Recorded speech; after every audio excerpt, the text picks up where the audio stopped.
The ANC is in talks with the EFF in Gauteng to win back the metros. The governing party has been able to get Johannesburg back from the DA. It's now believed that they're working on getting the Ekurhuleni metro. For more on this, we're joined by Levy Ndou, a political analyst. Very good afternoon to you. Thank you so much for your time. Now, before the local polls in 2016, the ANC in Gauteng governed all three metros in the province, Johannesburg, Tshwane and Ekurhuleni. Today, the ANC only governs just the one metro, the city of Johannesburg, after recently forming that coalition government. How much of an impact can newly elected Premier Panyaza Lesufi have on now turning the ANC's electoral fortunes around? Good afternoon, or good afternoon to the viewers at home. Well, I think the new mayor has a very huge responsibility on his shoulders. Firstly, him and his team in the ANC must be able to manage coalitions in a manner that it does not collapse. The coalition that was led by the Democratic Alliance has collapsed, and issues that are cited there relates to the mismanagement of coalitions, they relate to the arrogance of the DA. That is what other coalition members are saying. And that is what the ANC should also try its best to avoid. The ANC must then also be able to prove other political parties and some sectors of the South African society that the ANC can be able to run an effective government. So it means that because some people had lost hope in the ANC, it is upon Dada Morewa and his team to ensure that the trust that got lost is actually then get regained. Equally, the challenges that the DA faced in the coalition might still be the challenges that the ANC would face. The other members outside the coalition with the ANC would also be trying to lure those that are in a coalition with them so that the coalition is to collapse.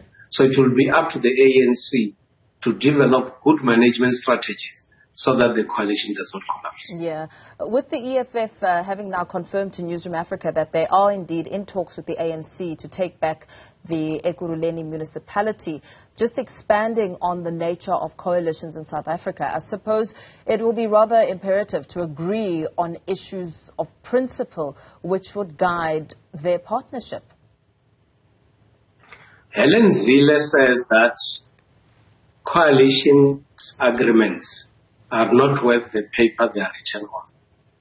And as long as our coalitions do not have a proper framework, the lifespan, and as long as they are not based on a principle and they are not known to ordinary citizens, there will always be serious challenges.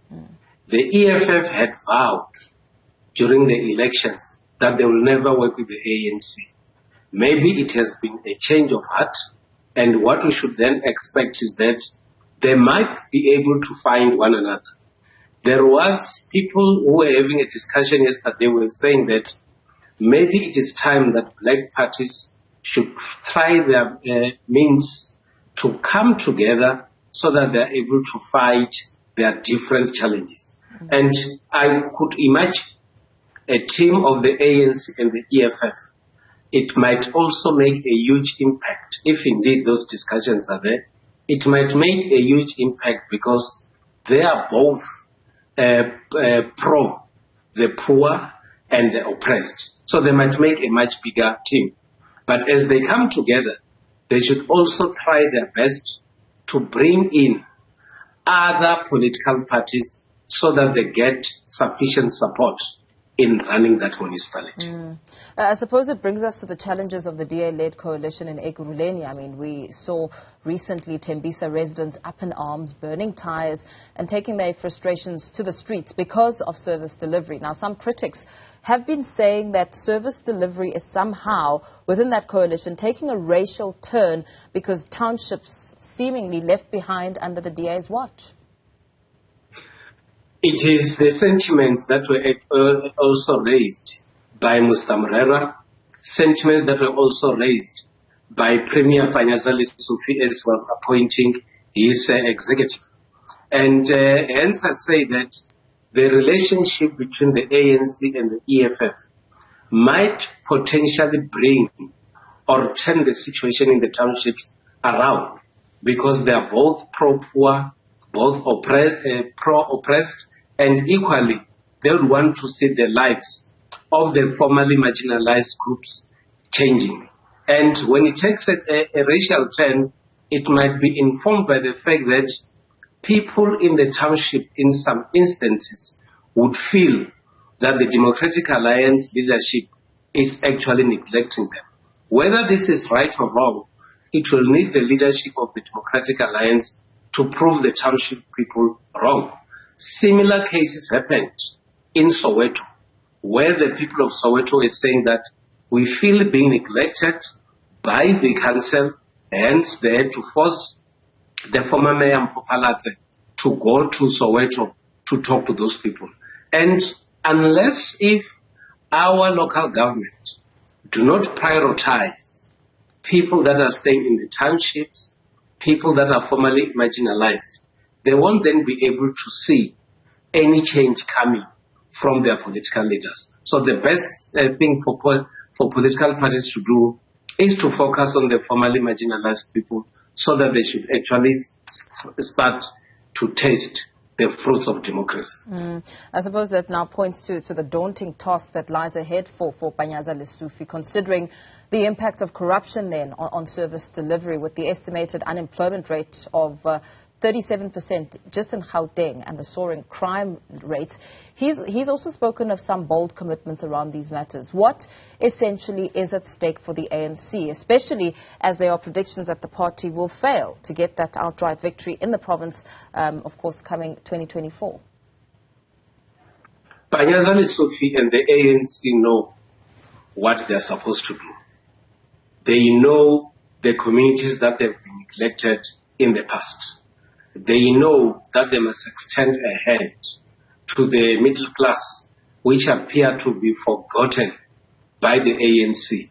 They must deal with the same challenges that the middle class has been complaining about. Issues that David Makhura had promised people, that relates to Etolls. That if the ANC in Gauteng would continue to join people who are complaining about Etolls and not doing something about it, they know what is actually going to happen. They know that the people of Soweto have been complaining about electricity cuts for quite some time. So those are the issues that they need to focus on. But more importantly, the ANC has to continue to be very harsh on corruption and corrupt activities. People are saying in South Africa that the ANC appears to be soft on corruption, and what they do is that whoever has done wrong would then be rewarded by a deployment to another section or another state department. That is what the ANC should not do. The ANC should be seen to be harsh on corruption, not associate with corrupt people, so that it should be able to be easily differentiable from corruption and focus on what is actually created. You mentioned Etolls. Does the provincial government have the power to do away with Etolls? Is that not more of a national muscle that needs to be flexed? The provincial government has no powers to deal with Etolls. The provincial government and the ANC in Gauteng has promised the people of Gauteng that they are going to do something to deal with Etolls. The Premier of Gauteng has constant communication with leaders of the ANC and government who are at national government. What you expect from provincial leaders is not to hear them complaining, is to hear them providing solutions. You don't need to see members of the ANC marching against Etolls. You need to see members of the ANC engaging their comrades and leaders so that they find a solution to Etolls. What we have observed in the previous administration of Mr. Makhura are public statements that says that we're going to do something about Etolls, we're going to do something about Etolls, and nothing has actually happened. Makhura is out now, Panyaza Lesufi is in. He knows that the people of Gauteng are not happy with Etolls. He must be able to provide direction and do something about it. And the most easiest thing is to create an environment of discussion with his colleagues, both in the ANC and in government, and provide a solution to the people of Gauteng. Very well. Thank you so much for that analysis, Levy Ndou, political analyst, weighing in on the dynamics in Gauteng politics. Thank you for your time.